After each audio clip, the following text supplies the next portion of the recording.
If you really want to understand the dynamic between an avoidant and an empath, you have to start with a hard truth. The empath's forgiveness isn't just kindness, it becomes a system.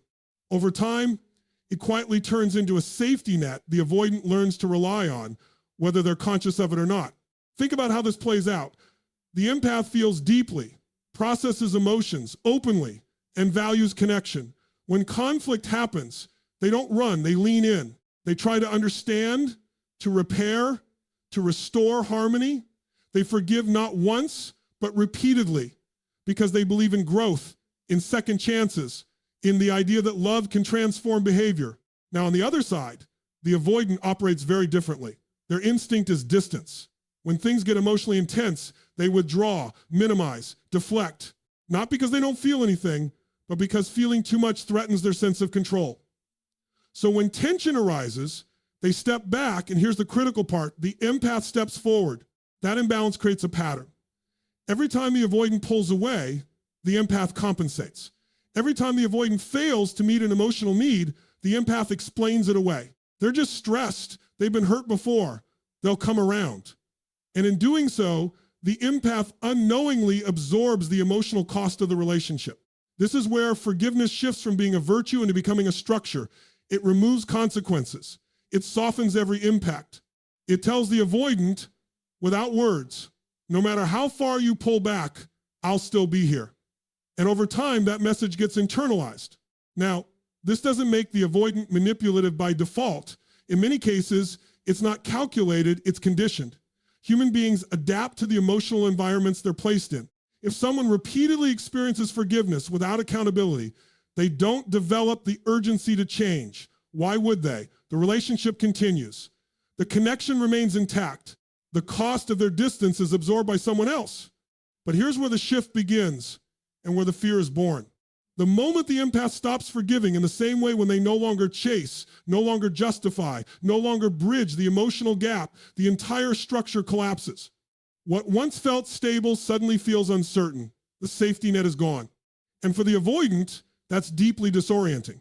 Because it's not just about losing a person, it's about losing a psychological cushion they didn't even realize they depended on. The predictability is gone. The emotional equation no longer balances in their favor. Now, instead of distance creating relief, it creates risk. Instead of pulling away and expecting reconnection, they're faced with silence. Real silence. Not the kind that invites pursuit, but the kind that signals detachment. And that's when something unfamiliar starts to surface. Consequence. Because for the first time, the avoidant is left to sit with the full weight of their behavior without it being softened or translated by someone else. There's no immediate reassurance, no emotional translation layer. No one stepping in to keep the bond intact. Just space, and in that space, awareness. This is the paradox. The empath's forgiveness once made the relationship feel safe for the avoidant, but it also prevented them from confronting themselves. When that forgiveness changes, it doesn't just remove comfort, it introduces clarity. And clarity, for someone who has spent years avoiding emotional depth, can feel like exposure. So the fear isn't really about the empath leaving, it's about what their absence reveals. It's about facing a version of reality where actions have weight, where distance has consequences, and where connection is no longer guaranteed. And that's the moment everything begins to change. Because when the safety net disappears, what's left isn't just the fall, it's the undeniable realization that it was there all along, quietly holding everything together. Once that safety net is gone, something even more unsettling takes its place, and this is where the dynamic really begins to shift. Because what replaces forgiveness isn't always anger. It isn't confrontation, it isn't even closure. More often than not, what shows up is silence. And for an avoidant, silence doesn't land the way most people expect. You might assume that someone who values distance would feel relieved when the noise disappears, when the emotional intensity fades, when the questions stop coming. On the surface, that seems logical. But psychologically, it's incomplete. Because the kind of silence an empath creates when they finally detach is very different from the distance an avoidant chooses. The avoidant is used to controlling space. They pull back, they regulate proximity, they decide when to re-engage. That distance is strategic. It's a way of maintaining autonomy while keeping the connection within reach. But when the empath becomes silent, that control disappears. Now the space is no longer theirs to manage. And that's where the discomfort begins. See, avoidants are often more accustomed to emotional pursuit than they realize. They expect the follow-up message. They expect the attempt to resolve things.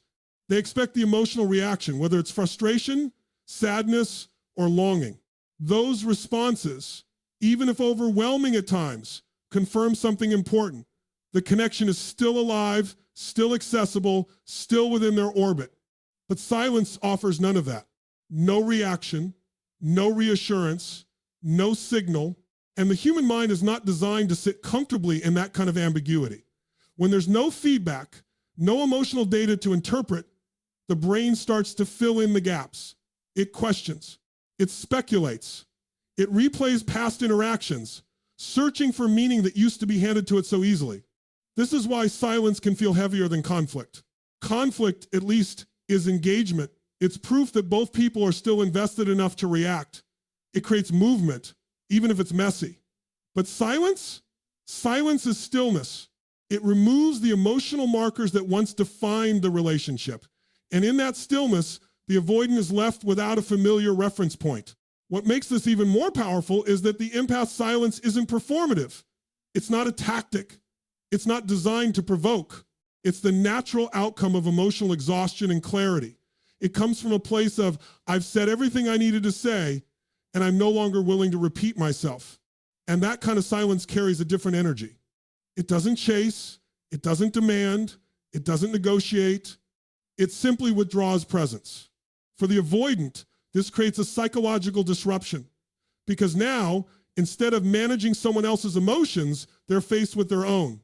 There's no distraction, no external intensity to push against, just an internal landscape that suddenly feels louder than expected. And here's the irony. The very thing they once avoided, emotional depth, begins to surface in the absence of the other person's voice.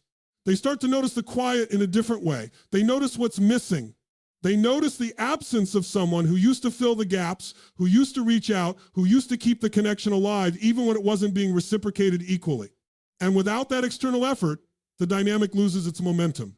This is why silence, when it comes from genuine detachment, becomes so powerful. It doesn't argue for change, it reveals the lack of it. It doesn't demand attention, it exposes where attention is no longer being given. It doesn't create pressure, it removes the illusion that things are still okay. And in doing so, it forces a level of awareness that words often cannot achieve. Because words can be resisted, they can be dismissed, minimized, or rationalized. But silence can't be negotiated with. It stands on its own, and it leaves room for truth to surface without interference. So when the empath stops reacting, stops explaining, stops reaching, that's not weakness. That's the moment the entire emotional dynamic is reset. And for the avoidant, that reset doesn't feel like peace. It feels like being left alone with everything they were trying not to face. As that silence settles in, something deeper begins to unravel beneath the surface. And it has everything to do with control, specifically the kind of control that was never openly acknowledged but quietly maintained the entire time. In many of these dynamics, control doesn't look aggressive or obvious. It's subtle. It lives in timing, in emotional availability, in who gets to decide when connection happens and when it doesn't. The avoidant, often without conscious intent, holds that position. By pulling back, by creating space, by delaying responses, or withholding emotional depth, they set the rhythm of the relationship. And because the empath adapts, because they lean in, wait, forgive, and try to understand, that rhythm remains intact. So over time, a pattern forms. The avoidant distances, the empath pursues. The avoidant cools off. The empath warms things back up. There's a push-pull dynamic that becomes predictable, almost mechanical. And within that predictability, there's a sense of stability, even if it's not healthy, even if it's not balanced. But the moment the empath stops participating in that pattern, the entire structure collapses. Now, the avoidant reaches out, and there's no immediate response. They pull away, but no one follows. They create space, but instead of being filled, it remains empty. And suddenly, the rules they've been operating under no longer apply. This is where anxiety begins to surface, not because something dramatic was done, but because something familiar was removed. Human beings are deeply attached to patterns, even dysfunctional ones. Predictability gives us a sense of control, and control gives us a sense of safety. When that predictability disappears, the brain doesn't interpret it as neutrality, it interprets it as a threat. For the avoidant, that threat isn't always conscious. It shows up as restlessness, as intrusive thoughts, as an unexpected urge to check in or reconnect. It may even feel like confusion. Why does this feel different?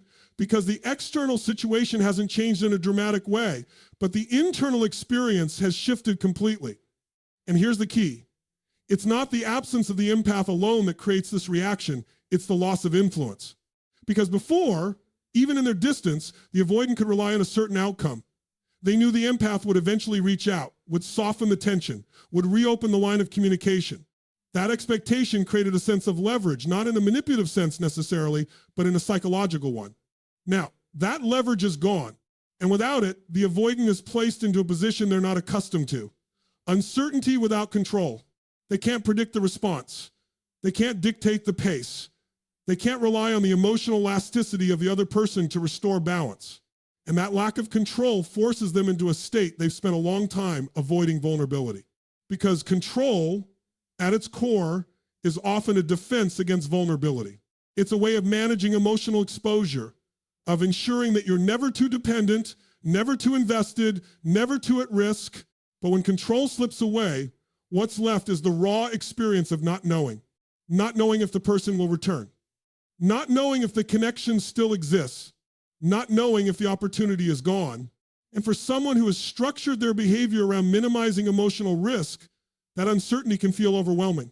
This is where the dynamic flips in a profound way. The empath, who once carried the emotional weight, steps back into their own center. And the avoidant, who once maintained distance with ease, begins to feel the pull of connection more intensely than before. Not because they've suddenly changed overnight, but because the environment has changed in a way that no longer shields them from consequence. And in that shift, a new reality sets in. Connection is no longer guaranteed, it has to be chosen, and it has to be earned. That realization can be uncomfortable, even destabilizing, because it removes the illusion that the relationship will simply continue on its own. It introduces responsibility where there was once avoidance, and awareness where there was once distance.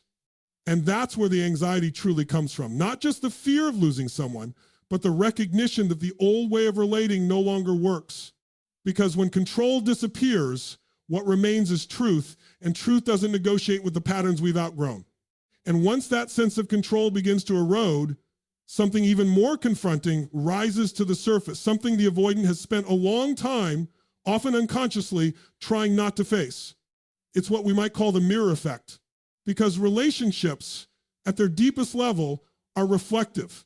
They don't just connect us to another person, they reveal us to ourselves. And the empath, by their very nature, becomes a powerful mirror. Not because they judge or criticize, but because they bring emotional presence, consistency, and depth into the dynamic. They listen, they observe, they feel, and in doing so, they reflect back both what is given and what is missing. While the relationship is active, this mirror is softened. The empath translates, forgives, and often filters reality in a way that keeps things manageable. They absorb tension, reinterpret behavior, and fill in emotional gaps. So the avoidant never has to fully see themselves in a clear, unfiltered way. The reflection is there, but it's blurred, made easier to look at. But when the empath steps away, that buffer disappears. Now the mirror doesn't vanish, it sharpens. And this is where the real discomfort begins. Because without the empath's presence to balance the dynamic, the avoidant is left alone with their own patterns. There's no one to explain their distance, no one to soften the impact of their withdrawal, no one to keep the emotional connection alive while they remain detached. What's left is a kind of stillness that reveals rather than conceals. And in that stillness, awareness has space to emerge. They begin to replay interactions, not through the empath's understanding lens, but through a quieter, more honest one. Moments that once felt justified may start to feel incomplete.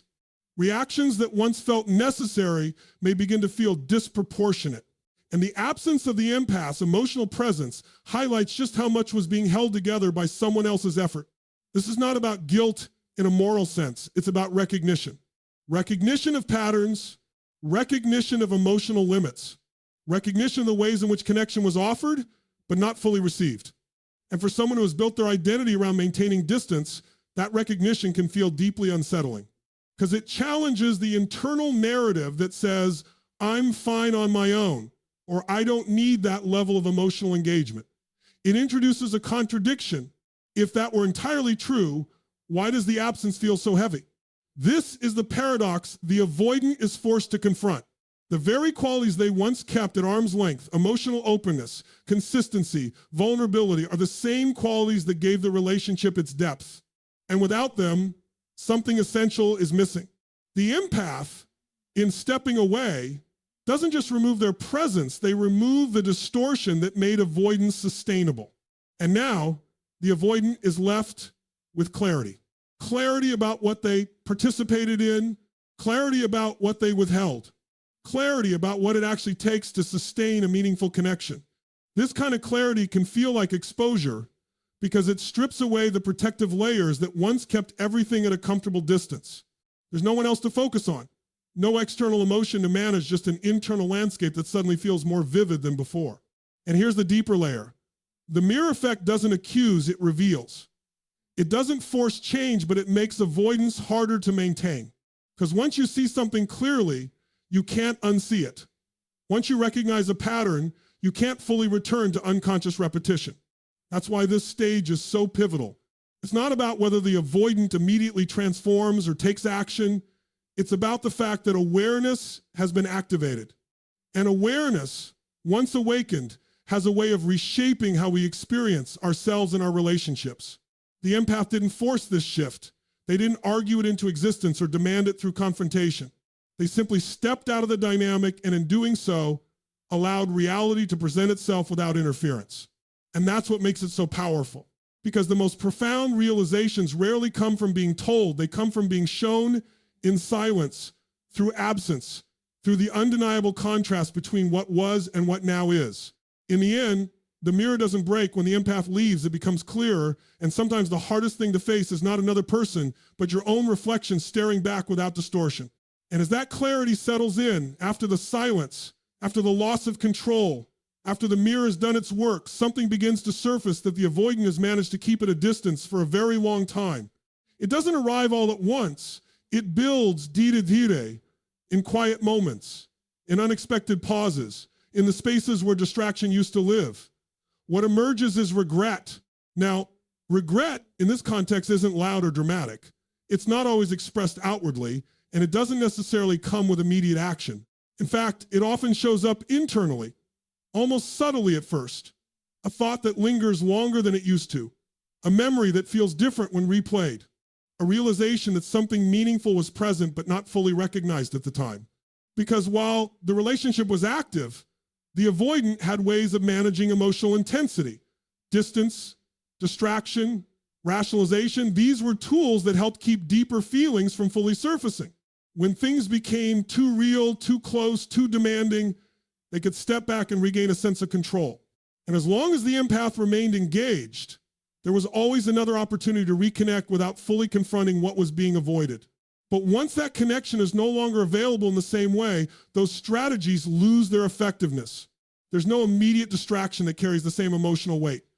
No familiar dynamic to return to. No consistent presence on the other side, softening the experience.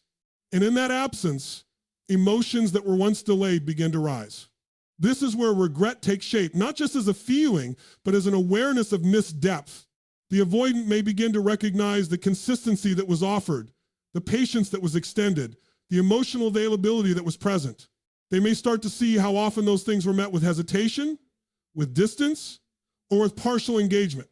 And this recognition doesn't come from being told, it comes from contrast, because what they experience now is different. The connection they once had, with all its depth and emotional richness, is no longer there in the same form.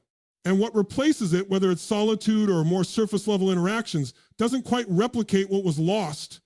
There's a gap, and that gap becomes a reference point. This is where the timing becomes significant. Regret often arrives after the window of easy repair is closed. Not because reconciliation is impossible, but because the dynamic has fundamentally changed. The empath who once forgave quickly, who once re-engaged with openness, has evolved. Their boundaries are different. Their tolerance has shifted. Their willingness to return to the same pattern is no longer guaranteed. And so the avoidant is left with a realization that carries weight. What was once accessible is no longer certain. This doesn't mean every avoidant suddenly acts on that regret. Some will still resist it, suppress it, or attempt to move past it in familiar ways. But even then, something has changed internally. The awareness remains, and it reshapes how future connections are experienced. Because once you've encountered a depth of connection and then lost it, not through external circumstances, but through your own inability to meet it fully, that experience leaves an imprint.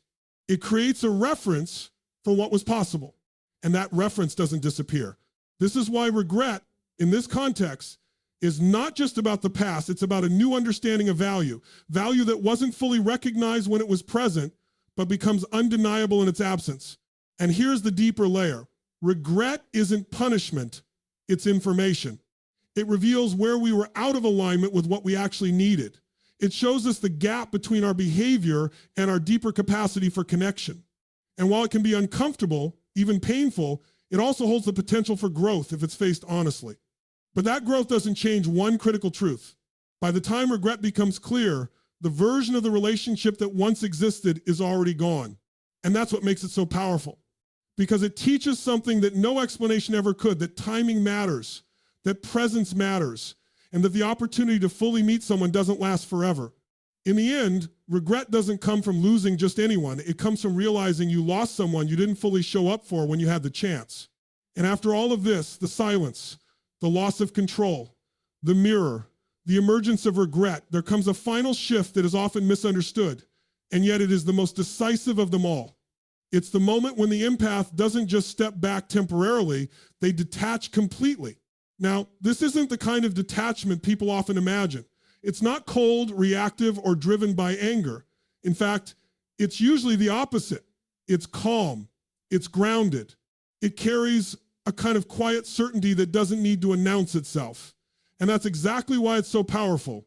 Because up until this point, the dynamic between the avoidant and the empath has been sustained by movement, push and pull, distance and pursuit, withdrawal and repair.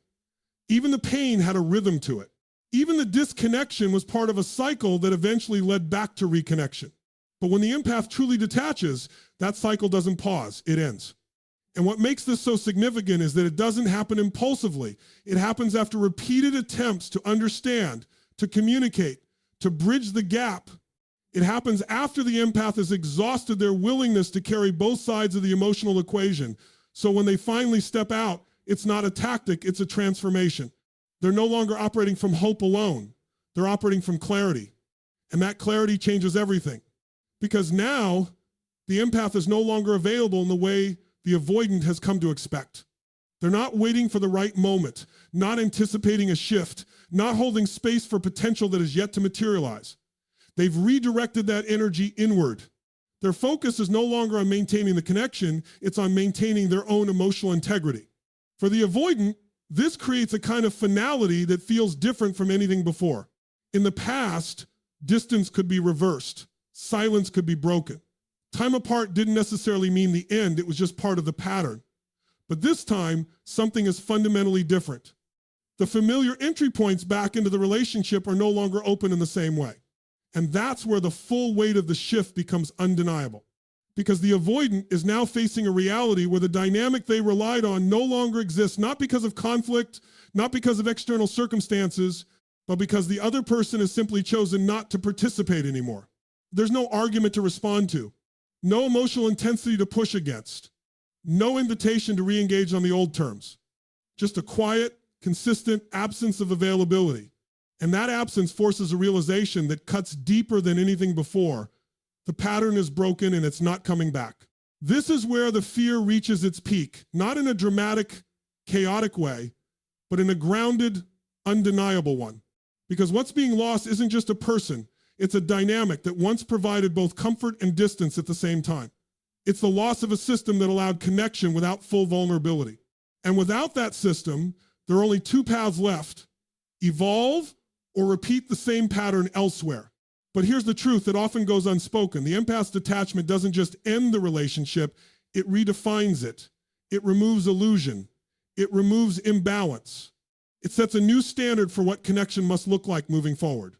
And that standard is no longer negotiable. Because once someone reaches that level of clarity, they don't return to confusion. Once they've experienced the cost of overextending themselves emotionally, they don't go back to carrying what isn't theirs to carry.